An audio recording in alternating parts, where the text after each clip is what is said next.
Good afternoon. Welcome to the April 20th, 1:30 City Council meeting. At this time, we will stand for the Pledge of Allegiance and invocation.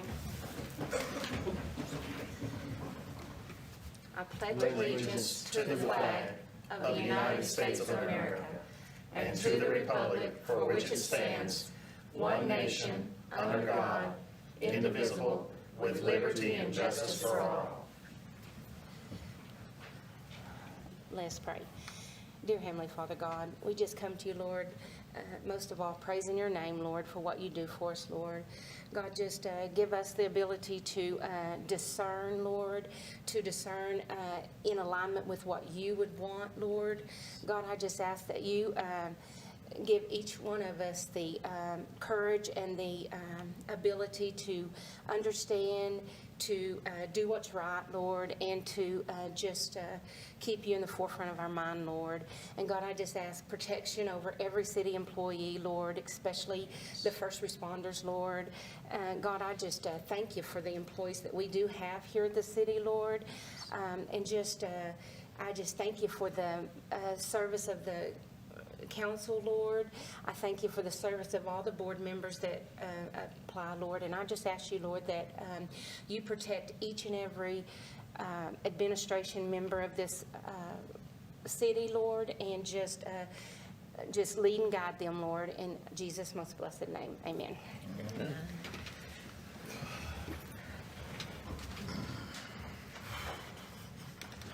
And at this time, we will have questions and comments from any citizen that would like to speak.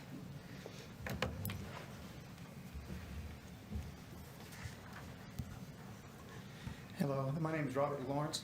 What I wanted to talk to the council about was I maintain the alley most of the time between McGee and Dixon Street on 7th Street. It would be the alley directly south on 7th. And anyway, here recently, they've had a lot of maintenance going on back in that alley, and they've left it in terrible condition. They've left culverts going across from wall to wall in the alley. I think it's basically sewer lines they've worked on, because there's some like 4-inch red clay pipes they just left there on top of the ground, broken and not picked up. Some of the places are chunks of concrete and rock. And like I said, I try to maintain this for the entire district across there. And I've tried sending out letters before, even telling people not to dump their trash back there, because it makes it harder for me to maintain.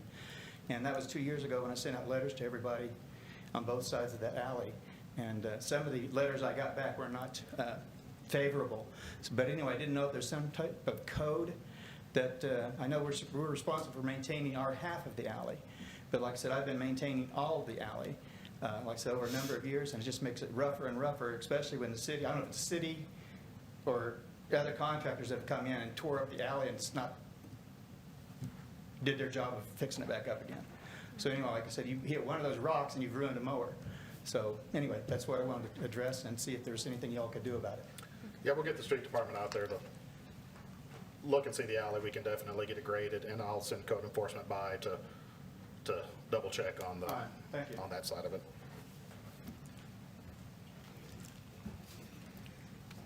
Is there anyone else? And if not, then we will move on to the consent. Well, actually, we're going to move on to the city manager's monthly report.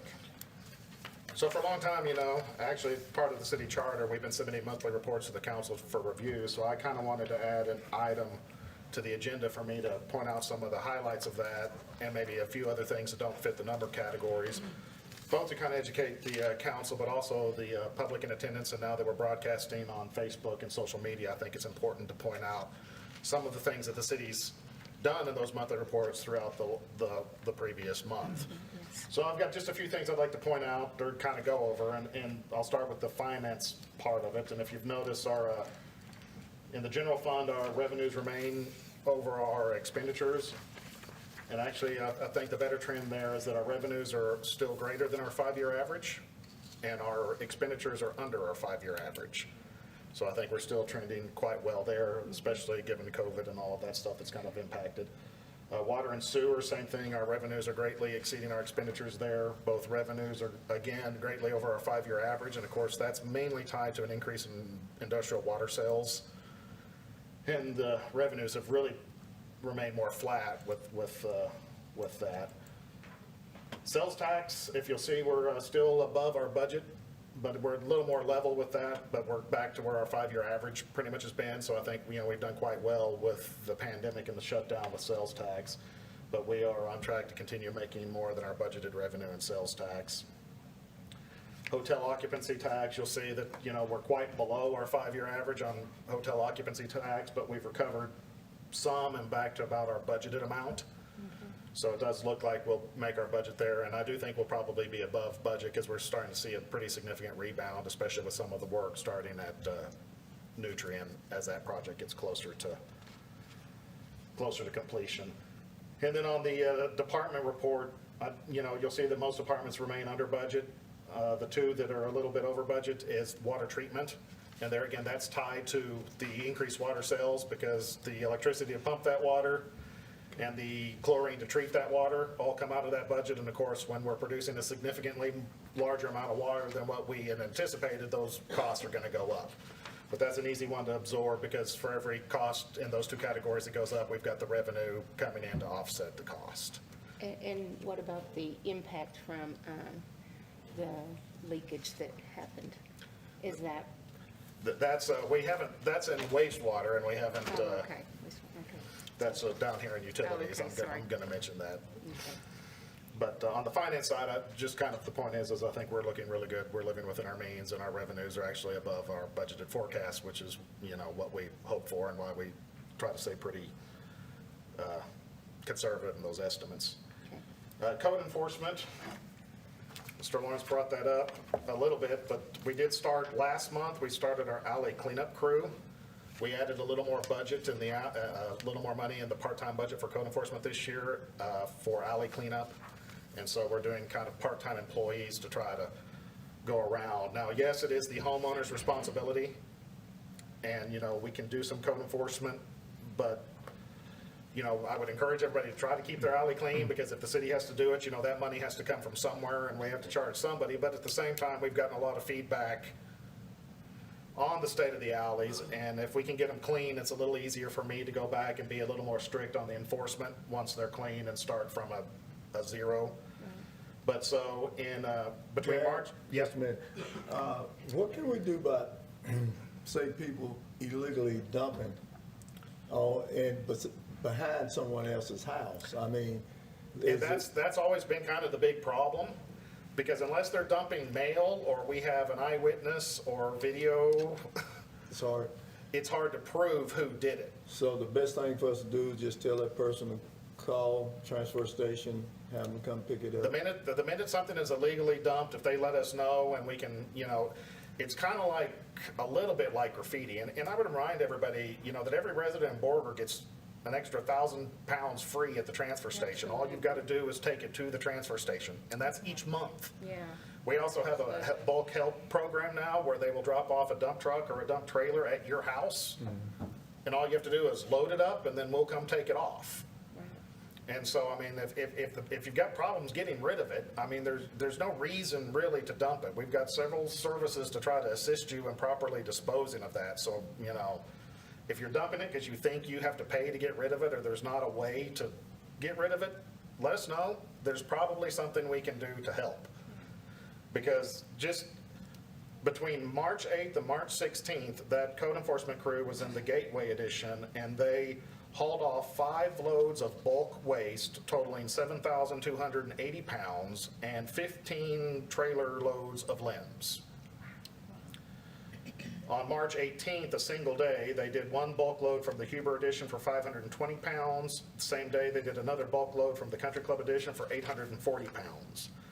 Between March 18th and April 5th, they were in Buena Vista. They hauled 7 loads of bulk waste for 5,620 pounds and 14 loads of limbs. Is this just for them? I mean, is this This is because just that- they were requested, or is this No, them this going is out? Oh, cleaning wow. out. This is the proactive part-time crew that I'm sending through alleys, trying to get cleaned up so that we can start from a zero and maybe trying to get a little more responsibility. But so in a month's time of those two part-time employees, and it's mostly two guys. You know, the other code enforcement crew will help, but that's, you know, they've, in about a month, they've hauled off 10 tons of bulk waste. So these are under code enforcement? Right, they're under code enforcement, and they're just part-time, so they're working three or 4 days a week, depending on how it schedules. They're mainly using the truck with that grapple thing? This is a trailer and hands. This is Trailer and hands. If it's bulk. the grapple requires a CDL and some training, Okay, and so we found it's actually right now more consistent, especially in the alleys when you've got power lines and everything. It's easier, quicker, and safer just to yeah, use some old elbow grease. okay. But so we are, you know, that was one of the things in some of our feedback, and, you know, we hear a lot on alleys, and we're trying to get around to it, you know, but there are a lot of alleys, and remember, this money has to come from somewhere. If you don't maintain your own alley, you know, it's gonna be impacted somewhere. Like Pete, I get calls about, they've taken the address off them and saying, they live, you know, 10 Yeah. houses down, and I'm like, I don't know really what to tell people like that either. They are using their other dumpsters because dumpsters belong to the city. I mean, I guess if they live in the city limits. The best thing about that is if your dumpster is full, you can call the transfer station, and they'll schedule an unscheduled pickup. So, you know, there's also at borgertx.gov, there's an online form to submit for that if you just want to submit that you need another pickup, and we will, you know, it might not be within 10 minutes. I mean, those trucks are out on route, so, but I mean, they'll add it at the end of the day or at the beginning of the next shift. So we'd a lot rather deal with it like that than we would you overflow it and dump it into the alley. Yeah. So that's just, I think, something that maybe most people And I don't know. did have a citizen, I mean, and they did call, and they had an extra pickup, and I actually got a call back of appreciation, so I appreciate y'all's departments. And we are Winston, working on Jason. trying to increase the weekly pickups. It's, you know, like anybody else, you know, especially with CDL drivers, it can be hard to stay full staff, so sometimes that slips a little bit, but we are trying to get especially the dumpster routes to where they're picked up twice a week. It's a little easier on our trucks, and in the end, it works out better, but we're working on improving that. Well, I've shadowed one of them, they are busy. Yeah, I mean, they hit the ground running, and they're running all day. you pretty much have 5 route drivers and 5,400 pickups. Yep. So, and everyone's touched at least once a week, so that's 1,000 a week that each driver has to hit on average, so. But we are working on that. You're also gonna see code enforcement. We did, in the budget, y'all approved a new tractor and brush hog that has been achieved, and so we're gonna try to keep up with the 136 median this year, going out towards Fritch, so that it doesn't kind of get to where it is. So you're gonna start seeing that, and I think we'll get a lot of feedback from that. And that's us taking care of text dot stuff. TxDOT mows twice a year, and any other, you know, Amarillo's paying TxDOT extra to mow the interchange. So we had the staff a little differently than they do, so we thought it was better to invest in the equipment to do it ourselves. The Parks Department's been doing the the cloverleaf, I'm sorry, and I think everybody can admit in the last year. Looks great. It's, I never thought I would hear myself saying that it actually looks pretty. At least as pretty as some grass and some trees do. They are but- doing a great job, Yeah. the streets and the parks. In planning and development, I just kind of wanted to pass along that Shelby Webster, our permit technician, she passed her International Code Council permit technician certification. So we now have a certified permit tech. That formal training impacts our ISO rating and our code enforcement building standards, so that will eventually, hopefully, trickle down into an improved rating and cost savings for our citizens. We've invested heavily in our staff development over the last several years, and I continue to try to do that. You know, a big chunk of what we provide are our people, and so, you know, I appreciate the council supporting our investment in our people to serve our community as best we can. Emergency management with the Fire Marshal's Office, they received a $5,000 National Fire Safety Council grant for fire safety education materials and fire safety education programs. You're also going to see the contractor notified us our last 2 tornado sirens outdoor, and I know I've said this before, they're outdoor warning sirens. They can be used for others than just tornadoes. And I will remind residents that they're really meant to notify people outside. They're not meant for you to hear it inside your house. But this is year 3 of our replacement program, since these are the last 2. And so with their installation next week, we will have updated all of our outdoor warning sirens and increased their coverage and their decibel range, so that's coming. We've reached about 38% of our vaccine-eligible population has received their vaccine. So we've done pretty well on that. I would encourage What was anybody. that percentage again? 38%. 38. There is a pretty good supply of vaccine in our community at Borger Pharmacy, United Pharmacy, Walmart Pharmacy, CVS. They've got their own sites to schedule that. You can find information on that on our website too, at borgertx.gov/COVID. Is it just COVID? COVID-19. But we all want to get past this, and vaccine is one of the best ways to do it. So it is pretty readily available, to the point that some of them, at some of the pharmacies, are getting close to their expiration date. And so I would encourage anybody that hasn't gotten one, that would like to get one, that they are available in the community. Expiration date's based on once they take it out of the deep freeze, the clock starts. There's that expiration date, but we're actually reaching the manufacturer expiration date from frozen state Even too. though it's cold storage. There is a life expectancy of the frozen too. Okay.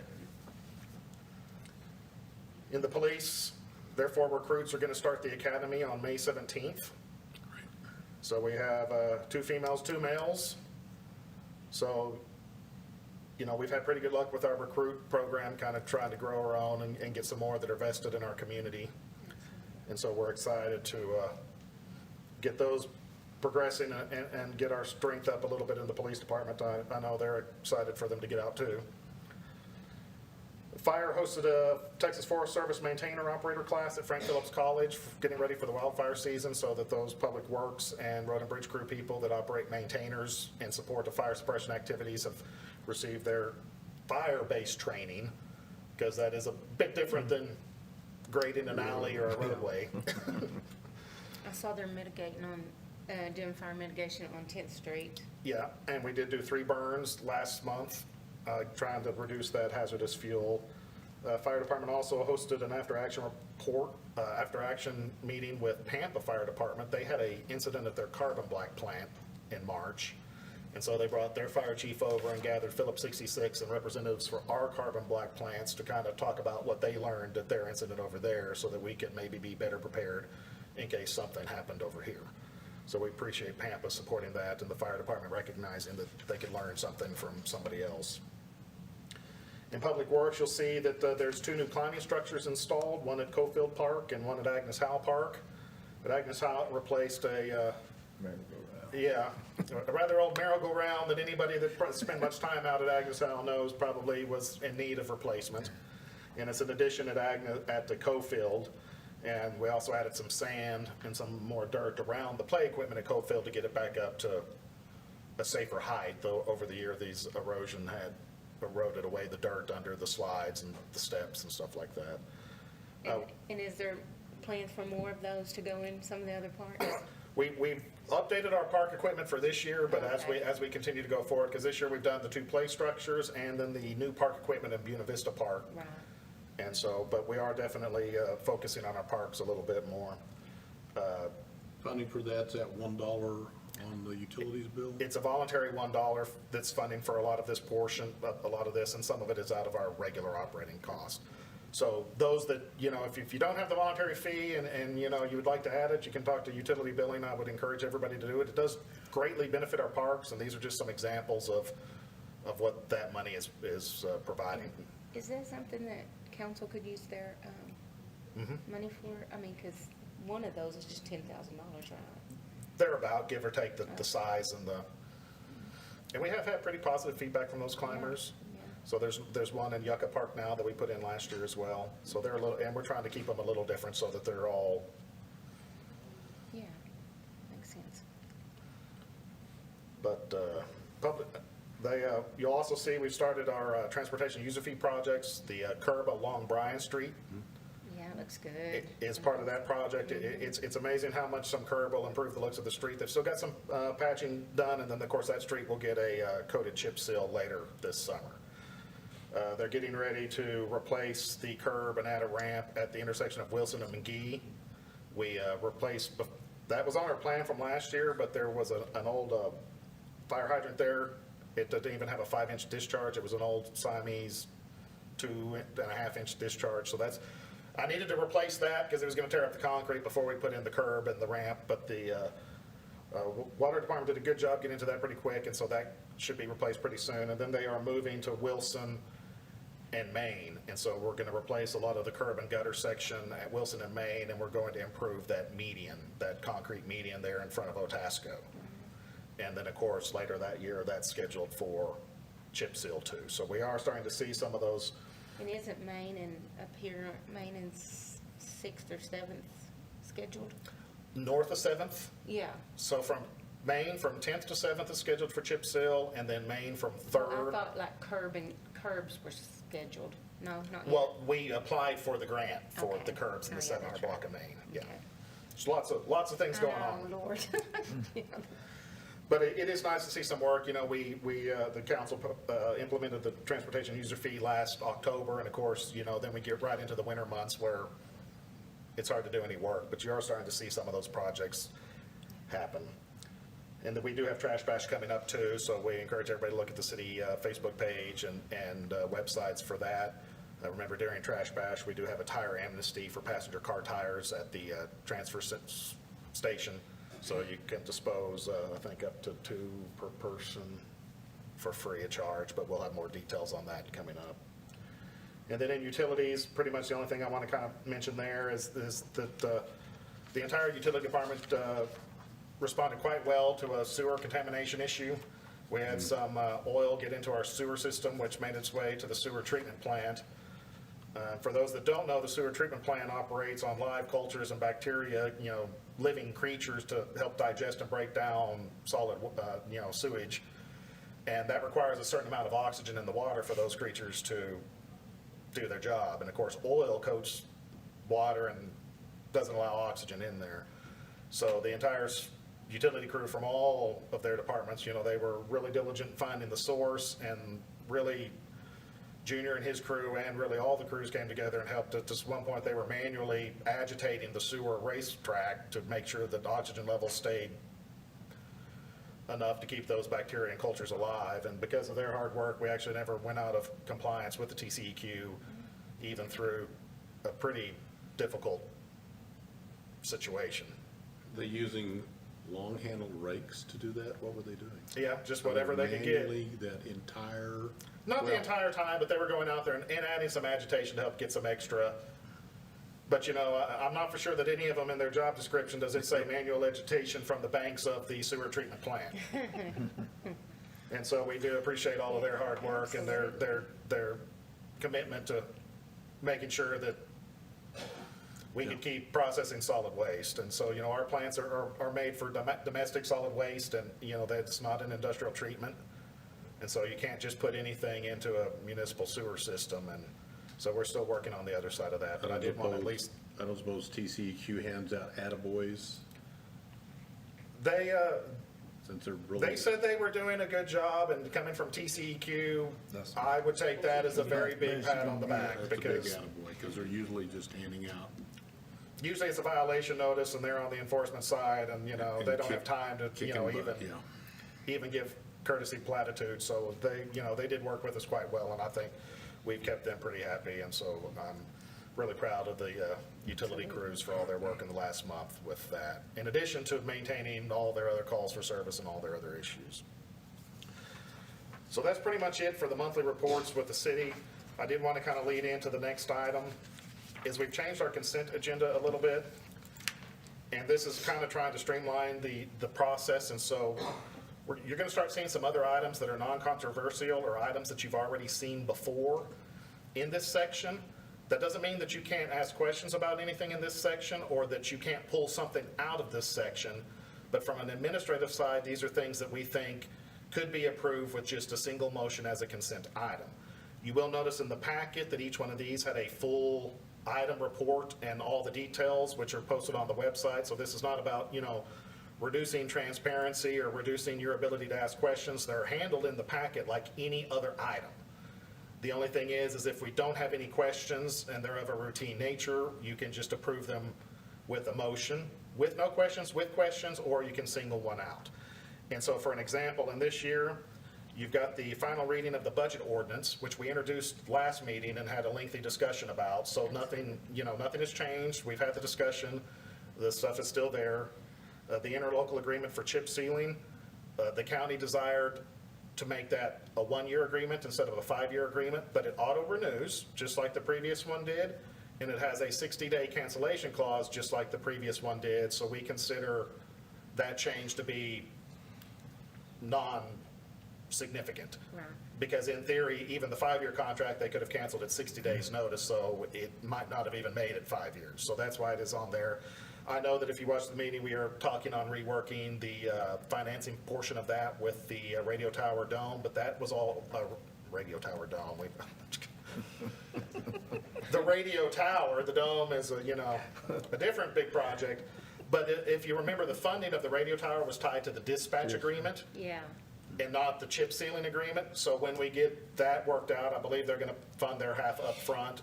That will come back to you in a regular item because it will be a new agreement. This was just a minor change. And then the purchase of a remote hydraulic power system for the transfer station, again, we talked about that last week as part of the budget amendment ordinance. And so once you approve the budget amendment, you've approved the funding for that. And we, like I said, we talked pretty significant about that.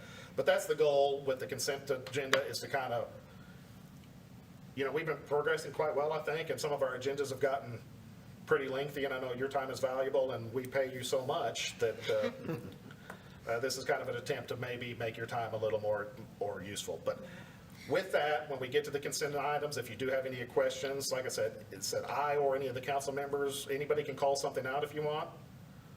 You can call something out to be voted on individually, or you can vote on all of them as a single consent agenda. Okay. So that's all I have for now.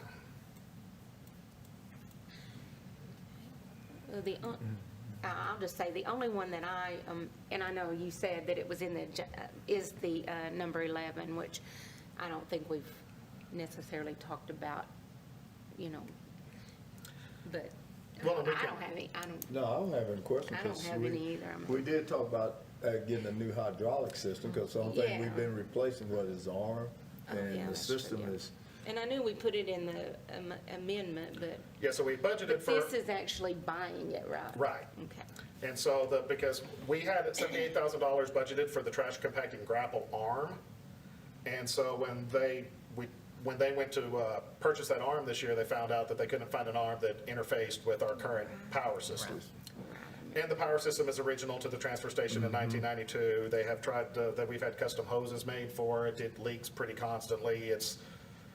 It's a problem, and it is a critical piece in the operation of the transfer station. This is what takes the trash, pulls it into the transfer trailer, compacts it before we haul it to the landfill.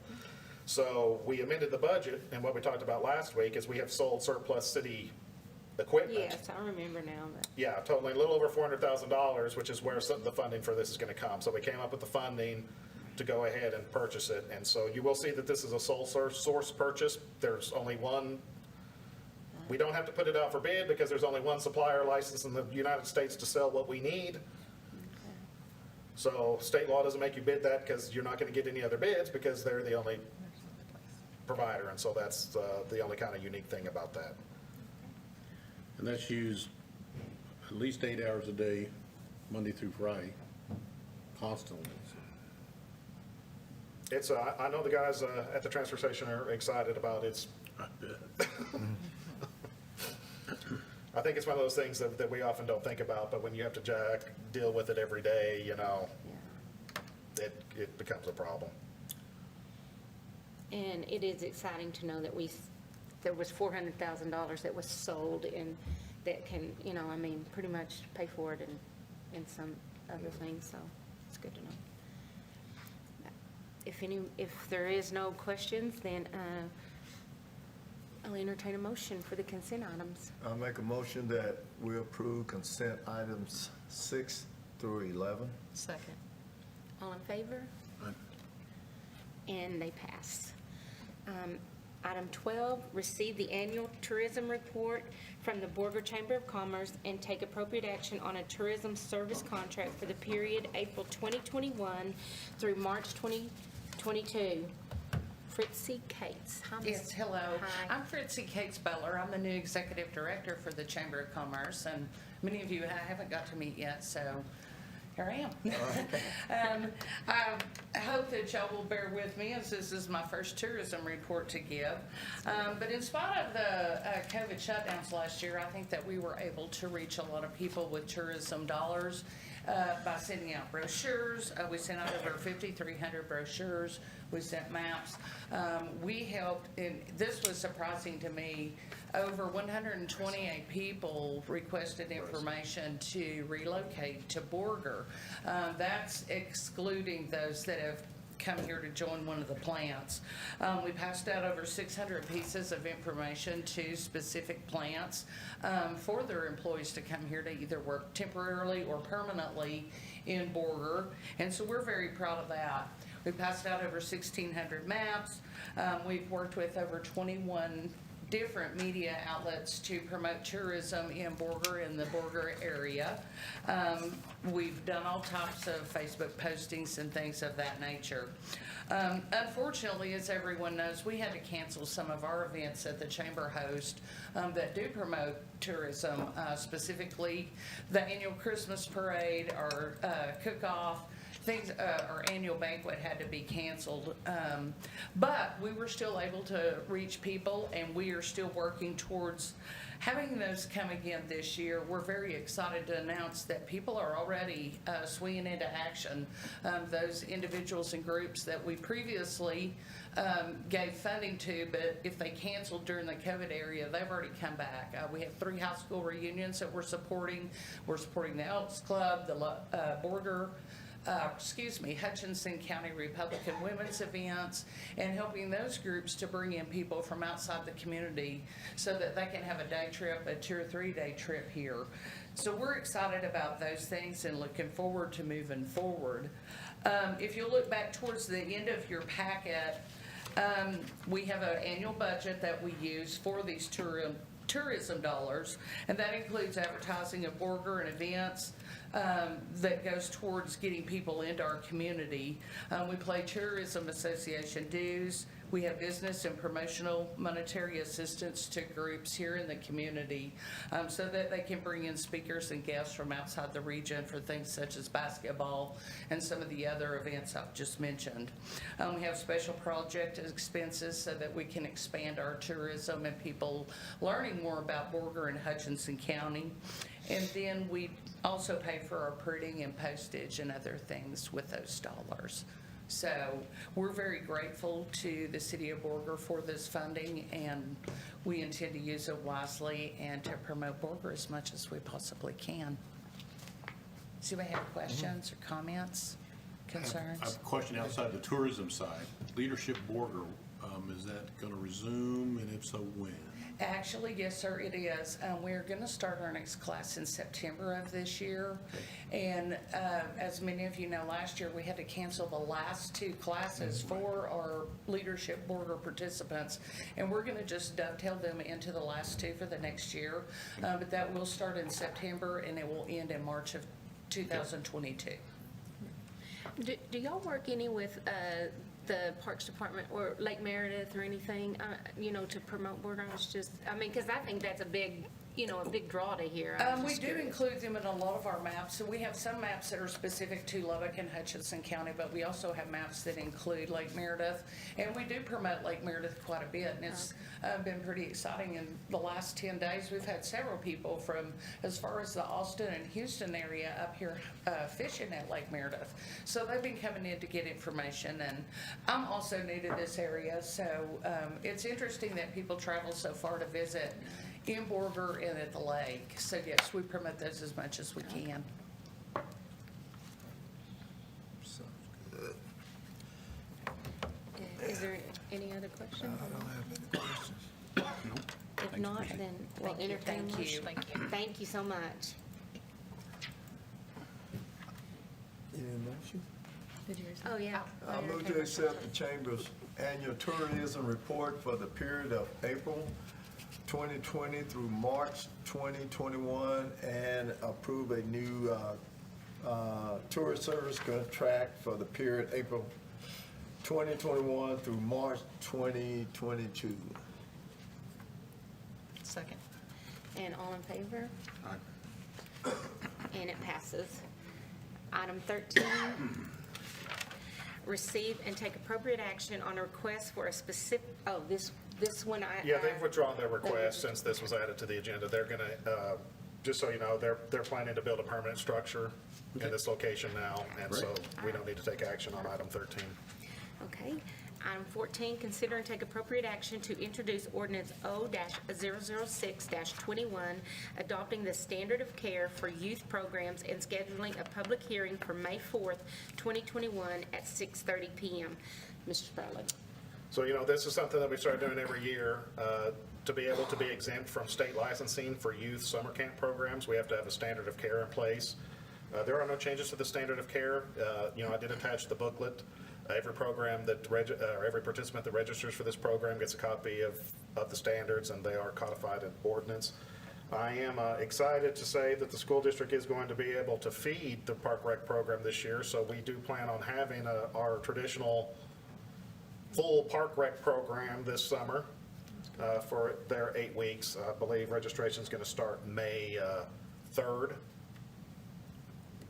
And that'll be through our website, and we'll get more information out on that. We're a little slower in planning and putting that out, but we've been waiting to find out if the school was going to be able to have their summer health program, because that's a big part of that program and how we schedule it. So we'll have more details on that as they get finalized, but I am excited that we're going to get to have that again. Last year we were, with COVID, we went from kind of park to park and offered some games for kids to come and play, but it's not quite the same. I know some parents and the kids look forward to having a more structured, organized summer program. Okay, if there's no questions, then I'll entertain a motion. Move to introduce on first reading ordinance O-006-21, renewing the standards of care for youth programs and setting a public hearing for the same on May 4, 2021 at 6:30 PM. A second. All in favor? And it passes. Item number 16, consider and take appropriate action on resolution R-016-21, approving amendments to the fiscal year 2020. Oh, I'm sorry, I missed the first one. Sorry about that. Consider and take appropriate action to receive the mid-year report from Borger, Inc., the Borger Economic Development Corp. Mrs. Linger. Yes, hello. Hi. So you all, I believe, have received a copy of the mid-year report provided by the Board of Directors for the Economic Development Corporation. And the purpose of the mid-year report is just kind of to reiterate and go over our annual plan of work and go over what accomplishments we've made year-to-date, halfway through this year. And so I can touch on just a couple of these, and then if you would like to ask any questions, you'll be free to do so. Interrupt me at any time if I say something that doesn't make sense or if you have questions. So we tried to set a limited amount of goals so that we could actually accomplish everything that we set out to do. And so this year, one of our first goals that we're working with the city on is to develop and launch a community branding program. And what that really means is that we want to work together to come to a decision and a consistent way that we communicate what Borger is about and what Borger is like to the outside world, and really to the citizens in this community too.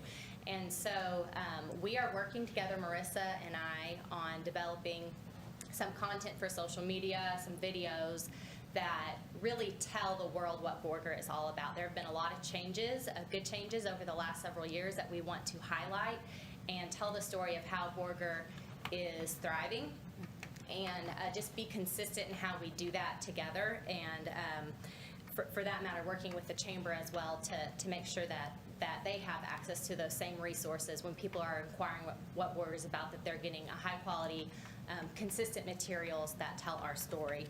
And so just thinking about the new businesses. Can I ask you a question? Yes, So, absolutely. I saw a video, I believe it was the brewery.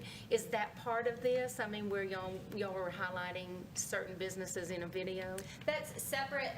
The Okay. EDC we're trying to do it monthly, but a campaign where we highlight one business that was Okay. built in I Borger. thought that was So pretty that is cool. something a little bit different. Okay. But we do want to include local businesses in this content. And so, highlighting new businesses that have opened. Our public school facilities have received tremendous upgrades that aren't necessarily evident if you haven't gone inside the buildings.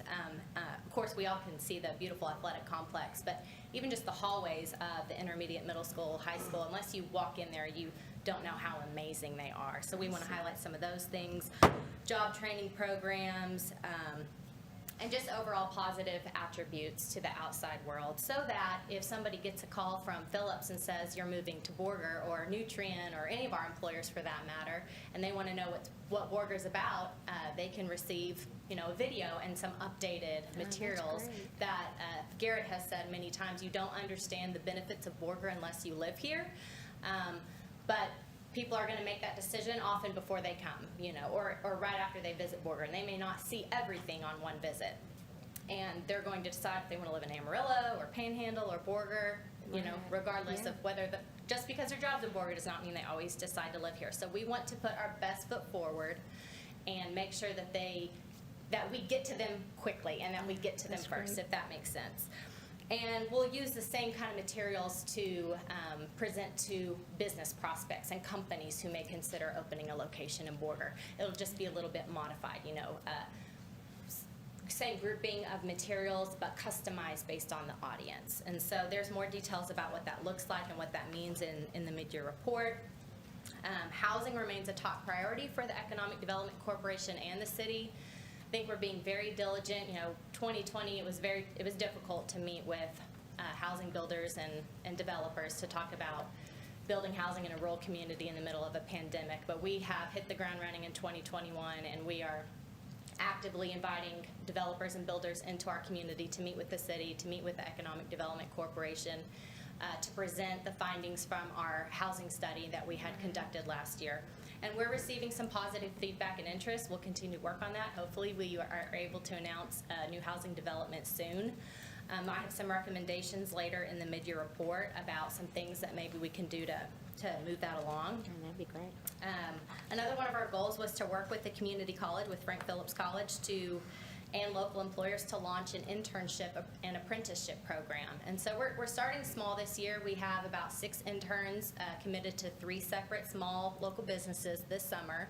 It's kind of a trial period. We want to see how this goes, but our goal long term is to take Borger High School and FPC students and help them get their foot in the door with a local industrial employer before they graduate, and so that they have some relevant work experience and some relationships built in the community upon receiving their degree, their certificate from community college, from high school, so that they have an opportunity to stay in this community with the education that they've received. So we'll have more to report about that at the end of the summer when that internship program is complete, but those postings, those internship postings are live right now, and we'll be starting to conduct interviews next week, actually. We are also at the Economic Development Corporation going to be working on getting a comprehensive digital listing of commercial properties. This one's been challenging, but we're going to continue to work on it. Generally speaking, we try to get people's permission before we put their building. Well, you need to know that it's available and that they're willing to sell it. And so it can be sometimes difficult to get communication, but we're working on that, contacting property owners, buildings that may not be listed as for sale, but the owner would be willing to sell it or lease it if a qualified business was interested. Trying to get that information so that those assets are listed on our website, so that if someone is interested in opening a business in Borger, they have a place to go to find what properties might be available, whether or not they're listed with a real estate agent. That said, we're working with the real estate agents in town too. If they have properties, they're giving us permission to list those on our website as well, so that we have kind of one comprehensive database. But that's going to take some time, and it's going to require continual maintenance. So we're going to just keep working on this and, come up with a good system, hopefully, for maintaining that. But if we do get a question about that, you are because that's where I've always referred them to as the EDC. if We're they've happy asked to. about, you Yes. know, where do we find buildings or? Absolutely. Okay. Yeah, anybody who wants to talk with us, I know Fritzy at the chamber would say the same thing, but wants to talk about finding a location or opening their business in Borger. You know, sometimes people think they only need to call the Economic Development Corporation if they're asking for money or a grant or whatever that's not the case. We are so happy to talk to anybody to provide information, to help them answer questions, or even if they're just not even sure who to ask the question to, point people in the right direction. I would say 8 out of the 10 businesses that we help are businesses that we're not giving money to. We're helping them find resources and pointing them in the right direction, connecting them with people who can answer their questions, and to the extent possible, trying to be a one point of contact where, Absolutely. you know, we're not sending them to 30 different places to find information. So we work really closely with the city to make sure we're giving them accurate information, but not sending them on, you know, a wild goose chase, so to speak. And then another one of our goal, we had 4 main goals. We couldn't help ourselves. We had some sort of sub goals, or you could call them kind of continuing projects that weren't just specific for this year, but things that we're working on an ongoing basis. And one of those is our downtown revitalization efforts. And you guys know that we're blowing and going on this 6th and Main revitalization project. And we, this fiscal year, have also purchased 2 additional buildings that were owned by an out-of-state property owner in downtown that we'll be moving on to next. And I would point out on that, you know, they've got a mural going up on one of them. And if you haven't been by to see the progress, it's, It looks good. Yeah, the community voted on a mural Yeah. to go up on one of the buildings, so that's going to be exciting to see it finished. And it's good to get feedback from the public and get them involved on some of these decisions for downtown. We do anticipate some challenges for the remainder of the year. One is that, you know, our economy and local businesses in general are still recovering and stabilizing from COVID. And so I think, you know, just we need to be realistic about how much growth and expansion we're going to see in the short term, because it's probably going to be pretty limited until people are trying to earn back the reserves that they lost during COVID. You know, even if they're on more solid footing now, there's still a recovery that's taking place. But that said, I think there's some new or resumed plant activity that's giving a lot of optimism to the local business community and providing opportunities to work on some projects, so that's nice. And then again, I don't want to sound like a broken record, but housing is such a huge need and priority. And so our recommendation on, you know, we're getting a lot of interest, but actually getting a project or a developer or a builder to commit has been a little bit difficult. And some of this is a process. They need time to evaluate our market and their risk. But we have several programs and tools available to incentivize housing, and it's probably worth sitting down and kind of formalizing we joke that we need a program for everything, but a housing program where people know exactly what's available, or a range of options, things that are available. Kind of the way we've approached it so far is we'll meet with a developer or a builder, ask them what they're thinking about. You know, there are people who specialize in single-family homes. There are people who specialize in single-family homes of a certain price range. There are people who specialize in multifamily homes or apartments, market rate. There are other people who specialize in affordable housing. So we've kind of taken each developer, each builder, each prospect, if you will, one by one, and said, tell us what your interest is, and we will give you some feedback on some tools that are available to help you bring that project to life. And I think it's, to a certain degree, it's good to take things, you know, one by one on a case-by-case basis, but it does leave a lot of question marks on now what exactly is available, or what are, or why does this person get this but I don't? And so just maybe clarifying and putting those things more in stone, if you will, making them clear, concise, concrete, and so that everyone's sort of given the same information and they're able to make some reasonable assumptions when they're working on like their financing models on what kind of assistance might be available here. So that's something that we'll be working with the city on, because it's likely to be a combination of Economic Development Corporation and city incentives on a project like that. Then there are some long-term some long-term challenges. Just by the nature of them being long-term, they don't change a lot from one year to the next. Hopefully over 10 or 20 years they will change, but again, these are things that you've probably seen and heard before. Industry diversification, we talk about that a lot. That's not something that's going to get solved in a 12-month period, but we do try to keep that in mind when we're working on implementing new job training programs or targeting specific businesses to talk to them about locating to Borger. And then workforce development and training. You also received a year-to-date budget recap, which if you think I've talked for a long time now, I'd go 3 times as long talking about that. So I'm happy to answer any questions about the budget recap, but I think I've talked long enough. So do you have any questions on the information that we've provided? I think because I love the way y'all's programs are put together, like the small business or the corridor. So I think that would be really great for housing because, to have an actual program where they can. So. Parameters and absolutely. checklists and things that make it easy to identify what's available and how it works. Yes. A roadmap, if you will. Yeah. That'd be great. Well, we'll get to work on that. Thank you. Thank you, Thank you. Katie. So we'll entertain a motion if there's no questions. I move to receive and approve the Borger Economic Development Corporation fiscal year 2020-2021 mid-year report. Second. All in favor? And it passes.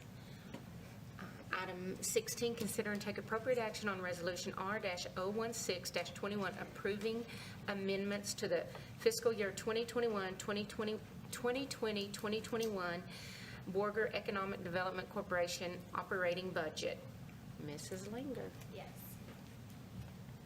Okay, so you guys received a lot of detail on this one as well, so I will just hit the really high points, okay? So originally, our total planned expenditures for the 2020 to 2021 fiscal year were $1,336,939. And in the amended budget, those expenditures are $1,616,689. So that is an increase of $279,751.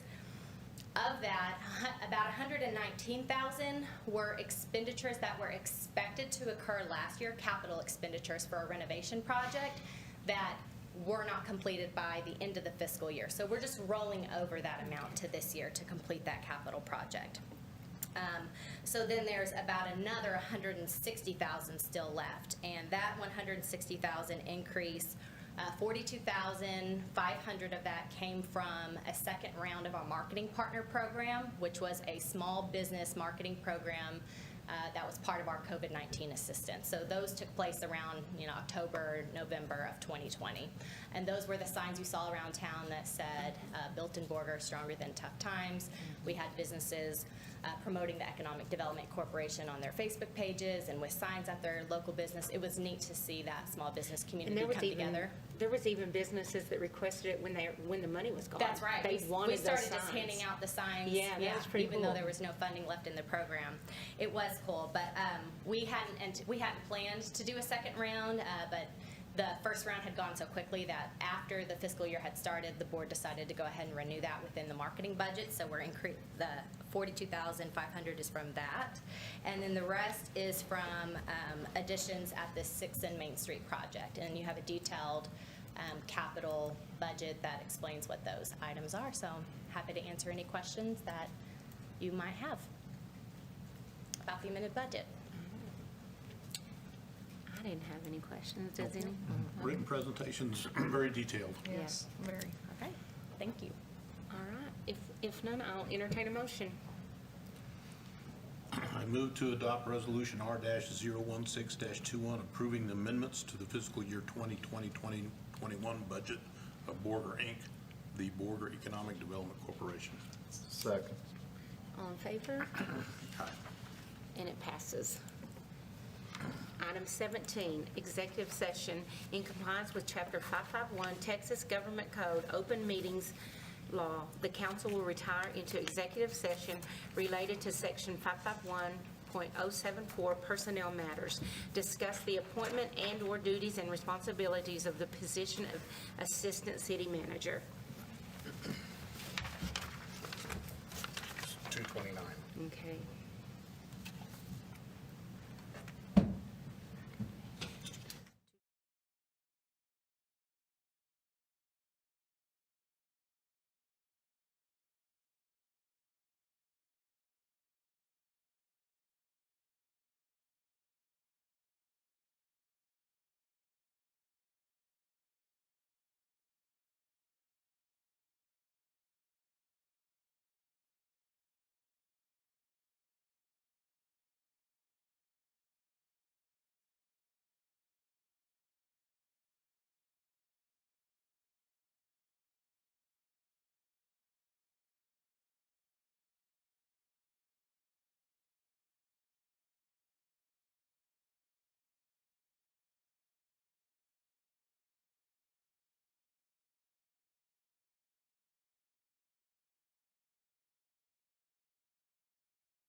Okay, at this time, we return to open session, and at this time, we will consider and take appropriate action on the executive session. The appointment. Yeah, the appointment of Assistant City Manager. If anyone would like to make a motion? I make a motion that we appoint Brandon Strove as the Assistant City Manager of the City of Borger. We need the date, May 10th. May 10th. Second. All in favor? And it is approved. Congratulations, Brandon. And number 19, consider and take appropriate action to adjourn. I'll make a motion, we adjourn. You gotta go back to work. I was having a lot of fun. Second. All in favor? And we're adjourned. Thank you for your I time. gotta go pick up my pickup, went down Little Surge for a birthday party. Are these policemen here because they might be in line? It just All right. it just